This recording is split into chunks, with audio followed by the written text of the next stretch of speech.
Getting started ever so quickly. So for those that are unfamiliar with your expertise, would you like to describe a bit about what you do and what you know so much about? Yes.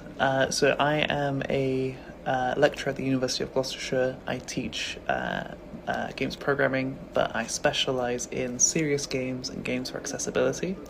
My background going into this role was developing communication aids for children with cerebral palsy, and also working for military contractors for virtual reality. It's sort of not related to this, but it's a broad scope that makes, I think, what we're going to be talking about today. I think I have some stuff that will be applicable here, including I'm very interested in UX, which is an acronym for user accessibility, and that very specifically is around like the psychology of people interacting with games. For people that are unfamiliar with the concept of what serious games are, like how does psychology influence their design? So serious games is a broad term that basically means games that are beyond just the recreational playing games for fun scope. So I teach specifically around games for simulation, games for rhetoric, like persuasive games, games for education. There is an area of games called ludology, which is the study of play and like how that influences the development of brains growing up, and like the developmental stages that children grow through. So from what you know, and how it would then relate to gambling as a whole, where do you see that general correlation?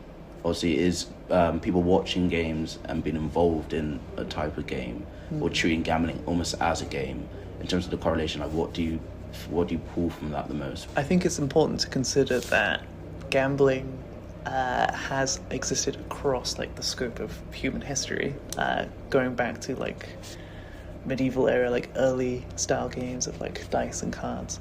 So I think there is something fundamental about the human desire about to like trying to weigh up probability and to try and like hedge towards the best outcomes for things.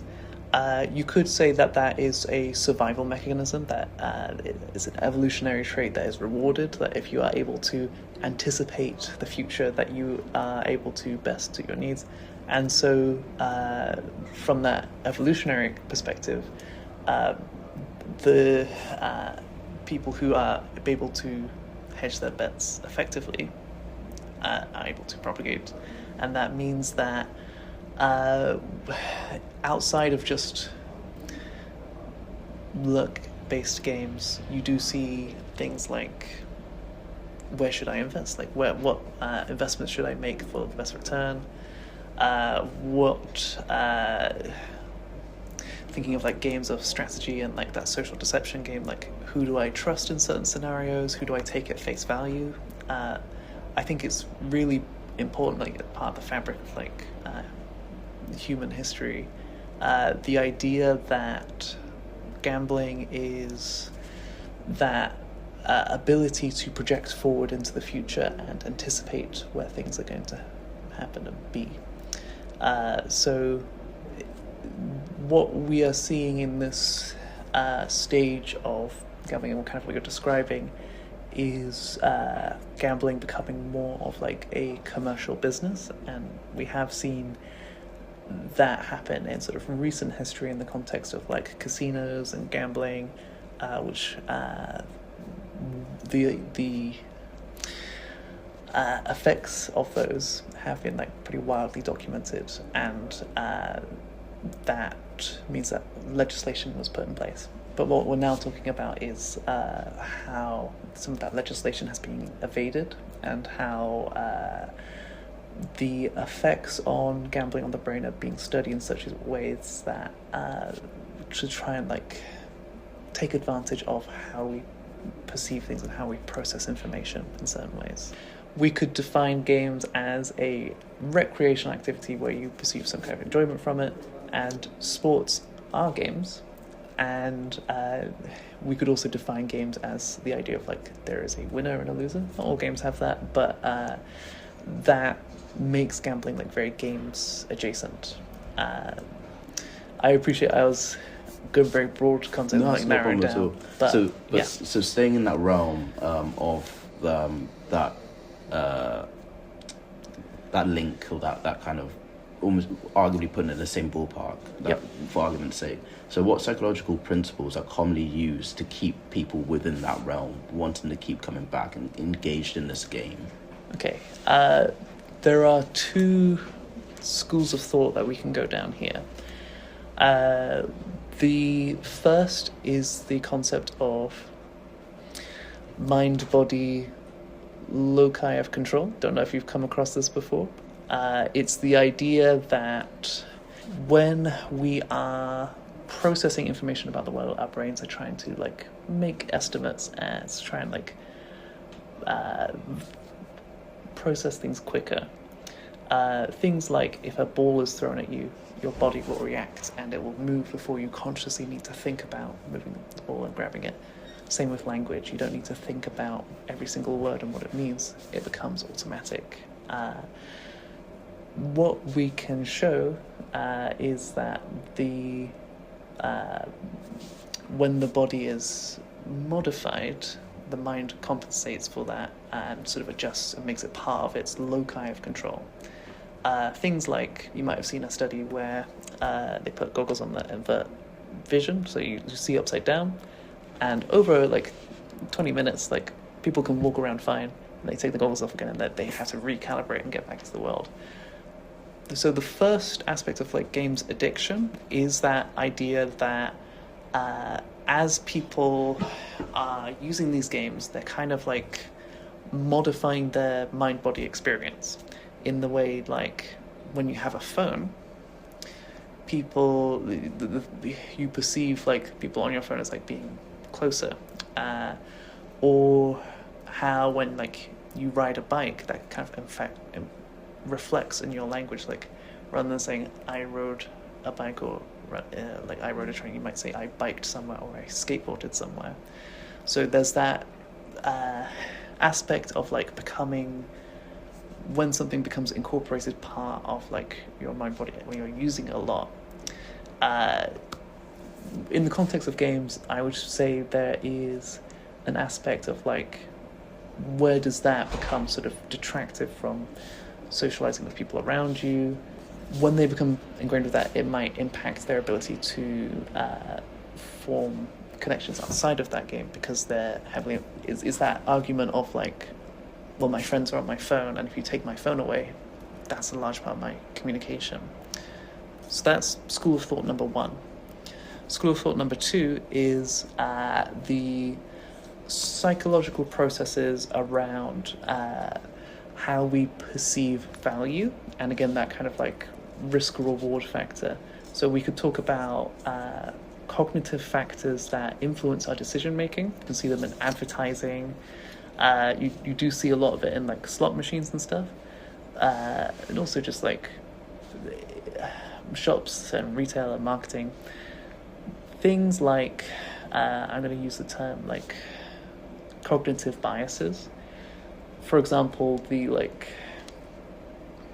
99p thing. If you see 99p, you might think in your brain, oh, that's slightly smaller than a pound. There's also things for like, I mean, we'll probably talk about like the gambler's fallacy, like the idea that, or gambler's fallacy being like, if I just roll one more time, then I'll make it this time.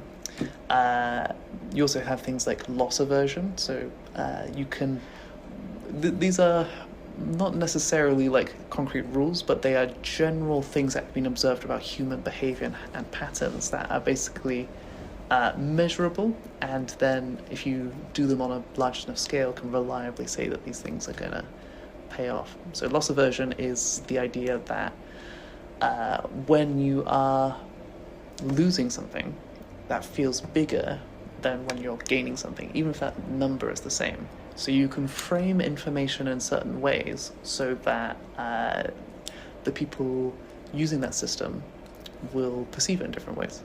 For example, World of Warcraft had this mechanic that to try and like get people to go off the computer, they had a negative effect, like a wariness on your So you basically got weaker the longer you played the game, until you were forced to go off, and people hated that.